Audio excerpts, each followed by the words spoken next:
So, I finally got my hands on this assassin. It's the kind of the 1 year reward, or the reward for being subscribed to Warhammer Plus for a full year. And so I thought this was a really good time to talk a little bit about Warhammer Plus. Is it a good deal? Well, you've heard other reviewers talk about it, but it's been a year. I think it's time to give it a really decent look and to make a really informed determination about whether it was worth the money, at least this year.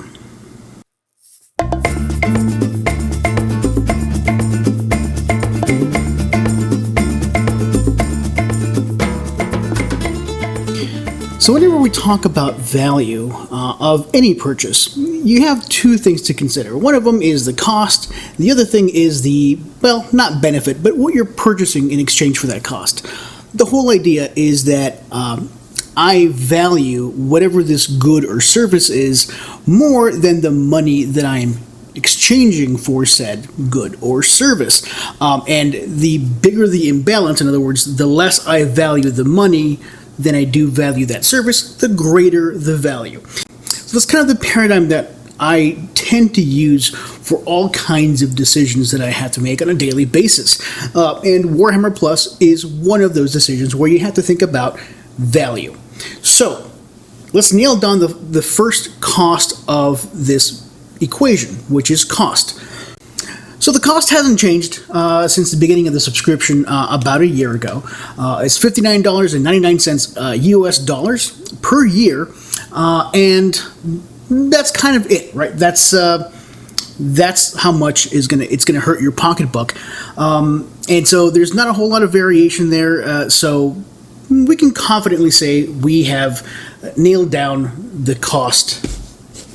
And if we want to get kind of specific about it, we can think about how much it costs us per month, because a lot of our recurring bills, cell phone, rent, power, all of that stuff happens to us usually on a monthly basis. So we're looking at $5 a month, assuming that we round up that last penny and make it an even $60 divided by 12. That's $5 a month. This gives us a good sense of comparison. What can we do with $5 a month? Well, not a lot, really. You can't even really buy, you can't buy anything from Warhammer or from Games Workshop that I can think of. A pot of paint is going to cost you $8. A model is going to cost you probably a minimum of $15, I'm thinking, depending on what you're getting. So if you've got $5 in your pocket, and you want to give it to Games Workshop in exchange for something, Games Workshop's going to go, no, our goods and services are worth more than $5 a month, so, okay, what can we compare it to that's, well, a decent comparison? Well, we have to think about what we're getting in exchange. And in this case, what we're getting in exchange for that $5 a month is access to some animated Games Workshop shows. Yay! That's pretty awesome. Okay, we've also got some access to some of the White Dwarf library, which is okay, it can be interesting. What else do we have access to? Oh yeah, the Lore Masters and the Masterclass Painting series. That is not valueless, and how much this is worth to you depends on a number of things. So let's just, maybe the access to the White Dwarf library is a big deal to you, in which case you add to the value in your equation. It isn't worth a whole lot to me, specifically because I don't read White Dwarf. I never really have. It became kind of less of an important thing in the age of the internet. There was a time way back, 20 years ago, when I was first in the Warhammer hobby, that White Dwarf was amazing. We had news, it had cool painted models, you had all kind of tips on how to paint, and you couldn't get that stuff anywhere else 20 years ago. Nowadays, you can get that everywhere. You cannot throw a rock in YouTube and not hit a Warhammer content creator. Okay, so I'm not great at acting. But bottom line is that, at least for me, and I think for a lot of people that I've heard talk about this aspect of the Warhammer Plus kind of value proposition, the White Dwarf wasn't a big deal. It was a decent add-on, but it wasn't kind of the primary driver. The primary driver of the purchase, with the exception of something they'll talk about later, is the content, is the animated shows, or maybe even the master classes in painting and lore. If we look at this, just the shows by themselves, that had the potential to be amazing, and it has had glimmers of something super special, something special enough for me to give Games Workshop money every month and go, yes, this is excellent value. I will gladly pay you $5 every month for this show. Unfortunately, it hasn't been a lot. There's been a couple of series. The Hammer and Bolter thing was fine. It wasn't great, but it was fine. The Blood Angels thing, okay, that was pretty cool. I really enjoyed that. But it was one season, and it was like one episode a month or something like that. Don't quote me on that. It may have been once a week or something like that. The point is, it was something like, well, you know what? Let me check. Okay, so as of right now, I see 11 episodes in Hammer and Bolter. Over the course of a year, that's one 15, 20-minute show. Maybe once a week, maybe once a month. I don't know if that's worth $5. Especially this show, the animation is kind of spotty.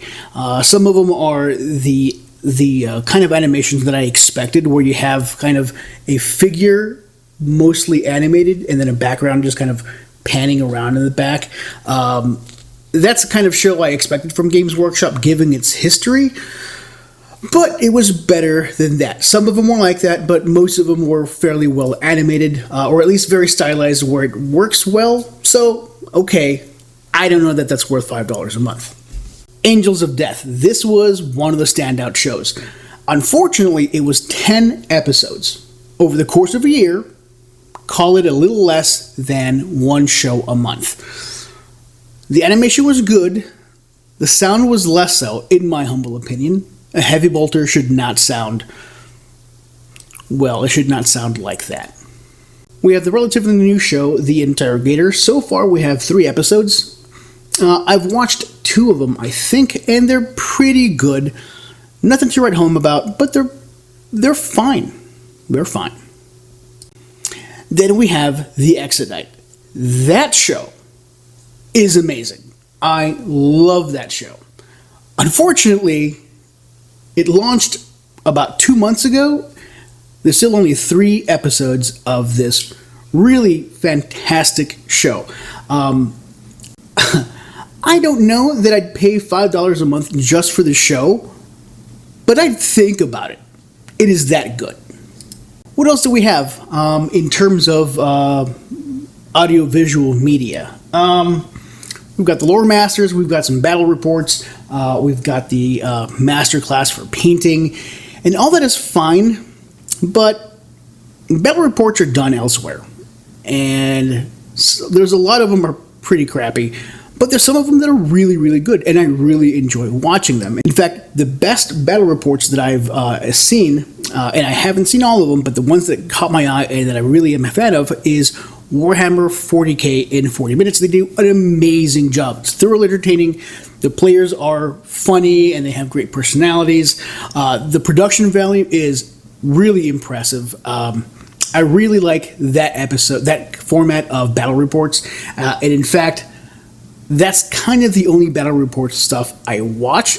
It's just that good. The masterclass, I haven't seen any of them. Obviously, because I'm such an awesome painter, I don't need lessons. Ha ha ha. That's not true. I haven't watched them because, quite frankly, there is a ton of painting content on YouTube for free. $0 buccarinos. Okay, so maybe that's not true. I do have to watch some advertisings on YouTube, and maybe I'll join a Patreon club here and there. But bottom line, there's a lot of really good painters online, and I don't know that this masterclass brings a lot of value. Although I will say that some of the people that I follow on YouTube do seem to think it's a really good kind of a show. So, there's that. And I mean, that's kind of it in terms of a web video kind of a product. Warhammer Plus falls short. And it pains me to say it because I am a Warhammer 40k fanboy, or a Games Workshop fanboy. I love this stuff. I'll even buy Games Workshop video games, even though I know 90% of them are going to be garbage. But I do it anyway because I love the animation, I love the setting, I love the grim dark, future kind of a deal, the grim humor that you can find.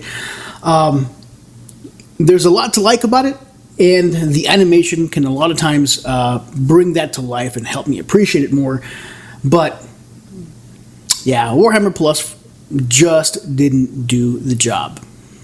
And unfortunately, I kind of expected that. Kind of the way they announced it, the way they pulled back some videos from YouTube to add to this thing, and their history with animation and other kinds of media that aren't codexes or plastic toys, their history hasn't been good. They have never really demonstrated that they have the capacity, at least in-house, to produce quality content of this stuff. They have great writers on staff to produce codexes and all the fluff, and they contract out with some really great novelists to create the novels. But that sort of quality control hasn't really been demonstrated, or at least hadn't been demonstrated a year ago by Games Workshop. And so I was not confident that they'd be able to pull off, at least nothing major. And while The Exodite really surprised me, that's the kind of show I'd like to see a lot more of. It's been 3 episodes. Angels of Death, however many episodes that was, 10 I think. Those are the only 2 shows I think are worth paying for. That is not enough content, and I think that's what crippled Warhammer Plus kind of from the very beginning. I don't know of very many people who actually believed that Games Workshop was going to be able to pull this off. Many of us were pulling for it, and a bunch of others were kind of going, nah, it's going to crash and burn because the internet loves vitriol. That's not how I roll. I wanted Games Workshop to succeed here for selfish reasons. I love the animation, I love the setting, and I wanted to see more of it. And I was willing to pay Games Workshop some money to see that happen. And they fell short. So, in terms of the value proposition, we have $5 a month, $60 a year for the content that I've just described. And I gotta tell you, it doesn't stack up. It doesn't stack up. We have so many options for entertainment media. Got Disney Plus, Netflix, Hulu, that's what I'm thinking of. Guess which one of those 2 I don't have. HBO Plus, you name it. There's a ton of streaming services out there that are maybe not comparably priced, but they're not that far off. So we'll take one of these as a good example. Disney Plus. It suffers from some of the same criticisms that I can lobby against Warhammer Plus, in that it doesn't have a lot of content. Now, Disney has a huge library of stuff, and you have access to all of that, so already we're not talking apples to oranges. Guess what I mean is content that I appreciate. I'm not into the Disney movies. I'm on Disney Plus for Marvel, and I'm on Disney Plus for Star Wars. That's it. The occasional episode of The Simpsons, but they're not as funny as I remember them, so I haven't really watched very many, although they're there. So, Disney Plus, for $3 a month more, has a ton more content. And honestly, I have no problem paying $7 a month, $8 a month, during those months where there's a new Marvel show or a new Star Wars show. Like right now, the Obi-Wan series, yes, take my money. And as soon as that series is done, I'll disconnect the service, and once the next Star Wars thing comes up or the next Marvel things comes up, I'll reconnect and I'll give them my money yet again because I'm maximizing my value. I didn't really have that option with Warhammer 40K, with Warhammer Plus, my apologies, because I paid for the full year, so I'm locked in, and so the value kind of has to be spread out through the year. Bottom line, it wasn't enough. There was one thing that changed my mind about this. To be very clear, this one thing is what changed my mind. Not only about the value proposition, but also about my decision to buy. I subscribed to Warhammer Plus specifically for this one model. I paid.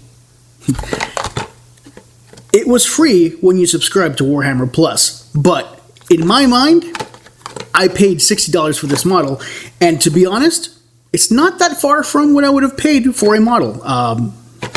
In fact, let me check. Yeah, I don't remember exactly how much I paid for him, but the Terminator Chaplain, Tarentus, I think he was one of those special edition models that came in a box much like this one. Sorry about the glare. I think I paid about maybe $50, maybe $60. The current eBay listing is $70. So that's the decision. That's how I made my call. I was paying $60 for this thing, and if any of the other stuff, there would be a bonus.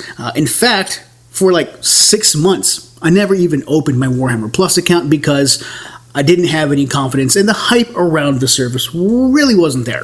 I was pleasantly surprised with those shows that I've talked about already. And so I think of those as a bonus, and this was what I paid $60 for. So having said all of that, is this a good value?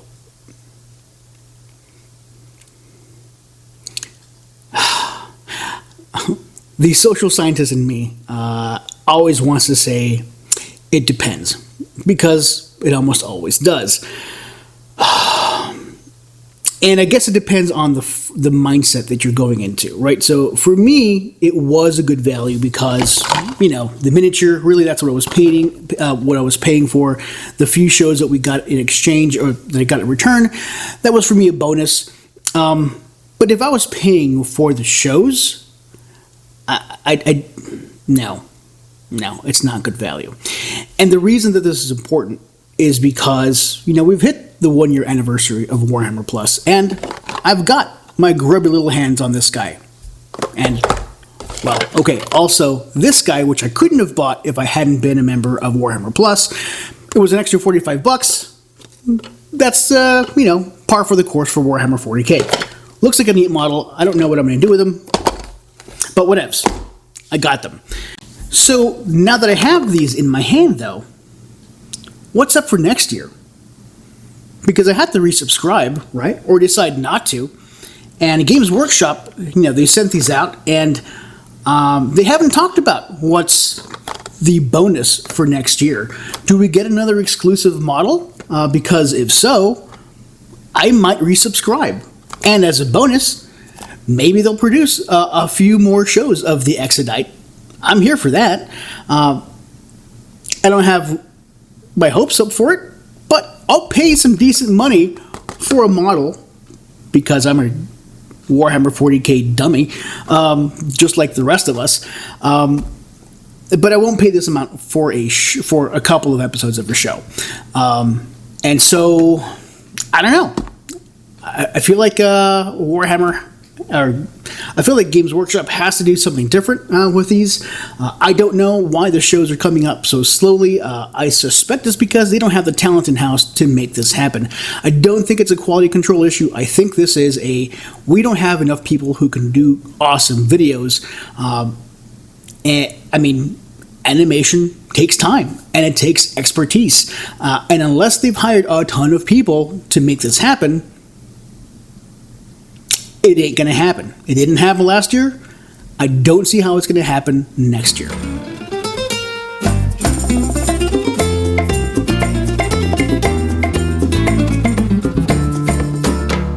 Now, I don't want to end on a negative note. So let's talk about what Games Workshop could do to fix this going forward, right? So aside from the really easy answer, which is a cool new model, right? Like maybe the emperor on his golden throne. Okay, yeah, I know that's never going to happen, but you know, some cool model that's worth about $60, so that those of us who are on the fence can say, hey, you know what? I'll pay that $60 for that cool mini, and whatever shows they might happen to send our way, I'll consider them a bonus. So that'll help, but it won't help the Warhammer Plus brand. It'll feel like a certain kind of extortion from Games Workshop. Pay us this thing, and in exchange, we'll do this thing. I mean, really, right now, Warhammer Plus is a loss leader. They're not making money off of Warhammer Plus. I suspect that the reason that a lot of people subscribed to it was, like me, because they wanted to get their hands on these cool models, and whatever this is. So they're essentially giving away models that a lot of people would have paid $60 for.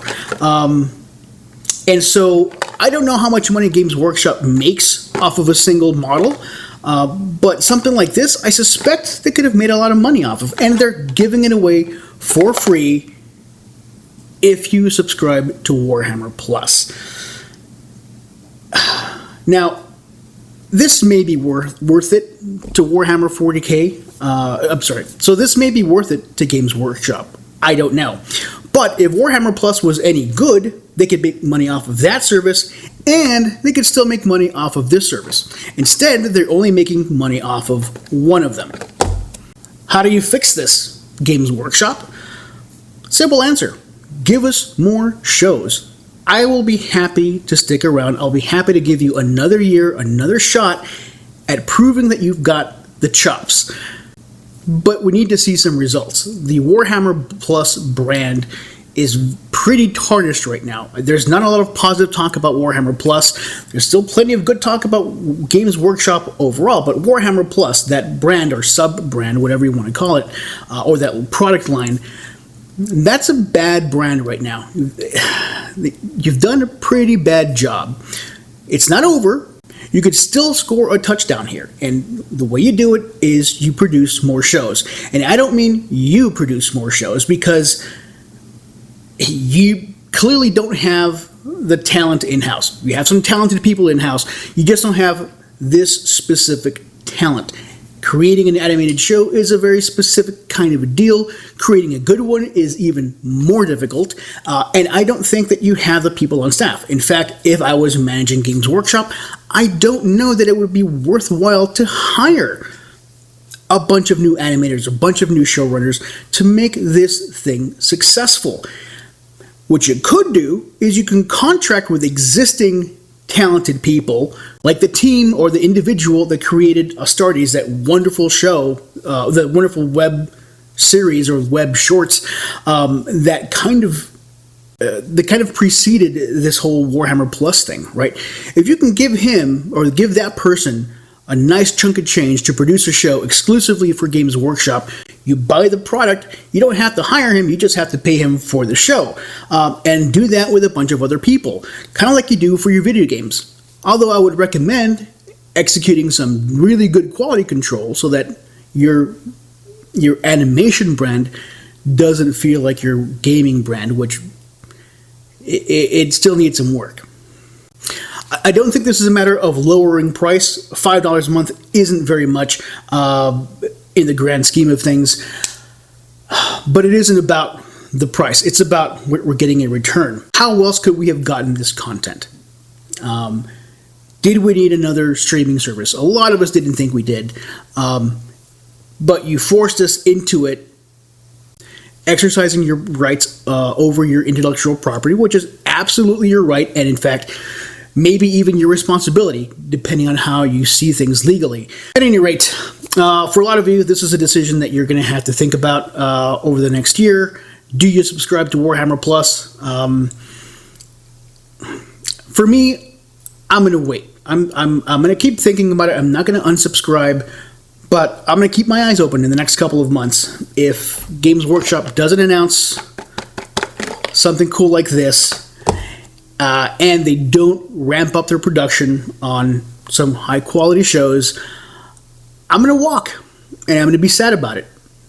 But Games Workshop has the opportunity to keep my business in this sphere.